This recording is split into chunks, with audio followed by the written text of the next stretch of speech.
Any questions for the principals?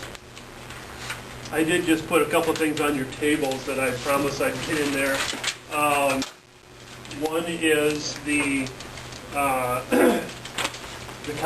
college class enrollment. You see that? The first one says survey of the animal industry. And that's just something for your awareness that we continue. And talking to Jen, our numbers are up in regards to kids taking the college level classes. For instance, we're at the bottom, Western Civ. Last year we had 7 kids. Now we've got 22 kids taking Western Civilization. Just because the word's out there. And I think there's probably a push by parents to say, hey, make sure if you can take these classes, you take advantage of it because it's money in their pocket to do so. And really, I put that out there to you guys as an appreciation for your support of what we're doing here at the high school for these college level classes. Every fall, I'll get a couple phone calls from either parents or kids who say, hey, just so you know, thank you. I'm at the University of Iowa, University of Nebraska, or where I'm at, wherever we go. And they're letting me know, hey, I'm a second semester freshman ready, or I'm ready to start my sophomore year, and I'm just getting on campus, those types of things. So it's exciting, and you see just the number of kids that take advantage. We'll have kids that'll graduate from here with upwards of 20 to 30 college credits to their name as they walk out of this building as high school seniors. And like I said, it costs money, and I know you guys, and I appreciate the support that you guys give to that. So. Kevin, who teaches these college courses? Is it somebody from the college, or is it staff? These are all our high school teachers. If they have their masters, they're eligible to teach the college level classes. So several years ago, actually when I first got here, about 6 years ago now, we did have professors from the college coming over. It's tougher. One, because then they want to have like Tuesday, Thursday classes, because they don't want to be here every day for 50 minutes. And that's hard because, okay, so this student has 90 minutes of class Tuesday, Thursday. Well, what do we do Monday, Wednesday, Friday then? And so we've transitioned, and our staff members that are eligible and able to teach college level classes, through their masters, that's the route we've gone. And it really simplifies things, and not that that's the end all of everything. That's simple, but it sure is when a kid knows that, hey, first period every day I've got Western Civ or whatever it is. I think it's an invaluable program. Very. I've had a person or two question me about that, about our teachers teaching the course.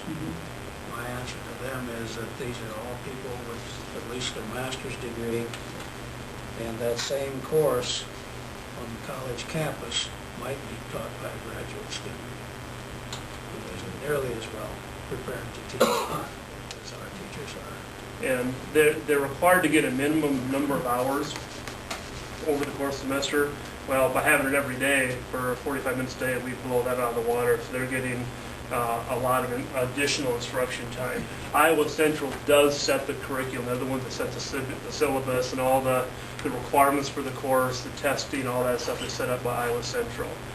We just use our teachers as the administrator of the course content. The point too that's kind of interesting, just if you didn't realize that the only criteria to teach at the college level really is having a minimum master's degree.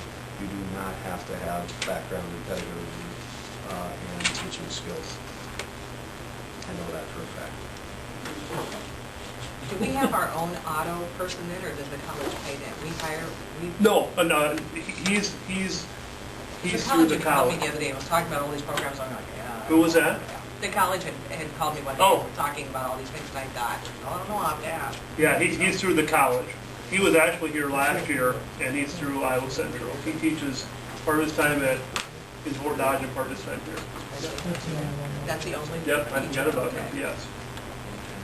Now I know what I'm talking about. What's the second piece?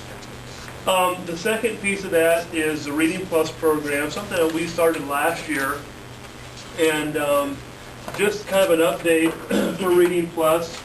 This is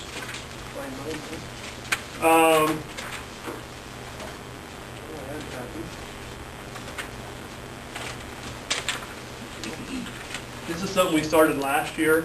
It's completed by our freshmen. This year we've got 29 kids that are in reading survey this year. And I just asked Sarah Carlson, we started last year with Segna Burkhofer, and when she retired, we hired Sarah. And Sarah was already familiar with it when she was at Storm Lake St. Mary's. So it was kind of an easier transition than what it might have been, because this is a huge program. But she is working with the kids on this, and she's seen a lot of the same results that Segna did, the increase in the reading level and fluency, and that's truly what you're trying to get to with Reading Plus. Really, the nuts and bolts of this is really those three bulleted items. You're seeing 82% of the students have increased their reading rate. We're permitted by 100%. 73% of these students have nearly tripled their pre-test reading rate, which is the guided reading where they got a little bar that goes across, and and it's like, what I'd like to do sometime is maybe have her come in, because I don't think Segna showed you. Did she show you last year the actual program in operation? Did she? Okay, I know she was here for quite a while. I just couldn't remember what all it was, but what Sarah and I have talked about is that really what this does is it breaks down a lot of the reading barriers. Kids have a tendency to come in, if they're a struggling reader, when they're given an opportunity or forced to do it anyway, in some cases to read something, they're already self-defeated with it. They walk in like, I can't read very good, I'm just going to struggle with this. And we think this is one way that breaks the barriers. Here's the struggling point for us. What's the next step for this? A struggling reader isn't cured in a year. We know that. And so Sarah and I are talking about what is the next step. Is there a way we can kind of filter this into the next step and continue to move these kids to continue to get the additional assistance that they need? We know that through here it's working. What's the next step? Now, one thing we're going to take a look at is we're going to give these 29 kids the winter BRI, the basic reading inventory, and find out, and with that way we can compare their fall basic reading inventory and words per minute and see how are they increasing in the wintertime, and then we'll do it again in the spring so we begin to get some long-term data trends there too with this. So, but like I said, Sarah's excited about it. I've been in several times. She meets with these kids 3 times a week, and that's part of the requirements of doing this, is that it's got to be sustained and it's got to be kept to the fidelity of the program. Okay, there's no wavering. You can't just do it once a week or something like that, or 2. It's got to be at least 3 times a week. Otherwise, you get a little nasty symbol across your computer screen that says you haven't met your requirements. The other positive thing about this, and what we're telling parents, is they can also do this at home. It's a web-based program. So if Junior just sitting home on a snow day sometime, they can still call up Reading Plus, and they can still do their Reading Plus stuff. And we're still seeing kids taking this home and doing it at home as well. So the other part of it, the other caveat with this is they try to get high interest levels. So you're not reading Romeo and Juliet all the time. I mean, you can pick and choose some categories. You know, a boy takes, this will be stereotypical, but the boys will take Cars or something like that, and something that interests them, that they want to read too, and that's a big piece of reading, as well as high interest level reading as well. Didn't she say, these are freshmen, right? Correct. Didn't she say last year something about, though, we still didn't have them up to a high enough level? I think I asked then if there was any way to do this in middle school too, but we probably don't have anybody on staff that would work. Yeah, I guess, I don't know. A broader discussion we should have, actually. But truly, if you can ever, and I agree, to seamlessly get that incorporated so it's just constantly building, and that really takes care of that what's the next problem, what do we want to do? And like I said, Sarah and I have talked about how do we get it infused into the sophomore and junior level areas as well. Because it's a good program. I think we're seeing there's more and more schools. Last year we were one of 4. Now we went to a meeting here about a month ago, and there's numerous schools that are jumping into it now. They're seeing some of the results. So I'm just looking, if you have a 9th grader, they're only reading at maybe a 4th grade level. That's Sure. just not quite high enough. So maybe we need to start the program early. Sure. But Start with the 4th grade. We'll have that. yeah. Can you get information from those other schools too then, Kevin, and Yep. see what they're doing different than what you're doing? Yep. Yeah. And actually, we meet in Storm Lake, and the people that run the program come out, and it's a question answer. This is what's working. This is what was working. It's a brainstorming session. Yeah. that we do get that. Just trying to raise them. Thank you for this information. Yeah, no problem. Like I said, I sometimes get caught up in things, all of a sudden, don't be afraid to say, hey, can you bring some of this stuff with you, so. Any other questions for that? Semester ends tomorrow, even though we had a couple snow days, we're still gonna we're gonna end it tomorrow. The first day of the second semester is this coming Monday. So kids are in and out of Mrs. Wallace's office, looking at their schedules, changing their schedules, all the stuff that goes on with high school scheduling. It's been a great first semester, I don't think. Looks like Jenny's Friday night school is working out too, huh? Very Well, good. anger management. And it was one that's that going to be your research-based program or just one that's made up of they all think they don't have anger management? I don't know if this is the same thing that, the guy's name, the guy's trained, he did come out, he worked with some of our kids a couple years ago.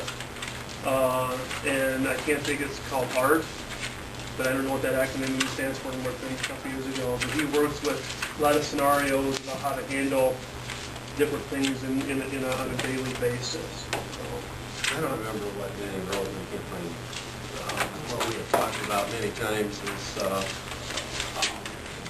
dealing with trying to look at everything as from a toolbox approach. And with certain kids, that's something that we want to have in the toolbox because it fits, because until they get a handle on those emotions, we're talking preaching to the choir here, but emotional and social needs and all of those types of things, and the academic always takes second place. And so it's a piece of the toolbox. That's what our discussion was earlier. So you think it's the same person, Kevin? I'm sorry. I do. You What's think that? it's the same Oh, person? yeah. You're Kevin. The wrong Kevin. I'm No, sorry. Kevin, you think the same person then? I think so. I wouldn't guarantee, but I bet it is. We've also had discussion to piggyback on the other Kevin's comment. One of us has to change our name. How about just K1 and K2? Which one's one? Call you Robert. I'm one. Yeah, I'm one. I'll be K9, rough. We also have been developing a closer relationship with the juvenile court officer, Carol, and he has availability of some resources. This being one that wouldn't cost the district because it can be provided through JCS. That's a burgeoning relationship.